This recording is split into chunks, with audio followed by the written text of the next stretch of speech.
How to install Among Us app on Android. So if you want to install Among Us app, then first check the internet connection. And once your internet connection is stable, then you need to open up your Play Store. And after opening your Play Store, now here on the upper side, you will have the search bar. Tap on the search bar and search for Among Us. Once you've searched, here you will have your application, right? So if you want to install this application, then simply tap on install. And once you tap on install, it will start the install process. So it might take some time depending on your data or your Wi-Fi connection to download the application.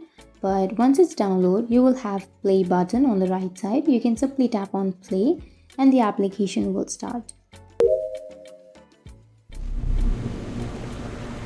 Now go for I understand. And that's it. Now you can play from this application. Now your app has been installed. So that's it. That's how you install the application on your device. And if you have any questions, feel free to comment below. Thanks for watching.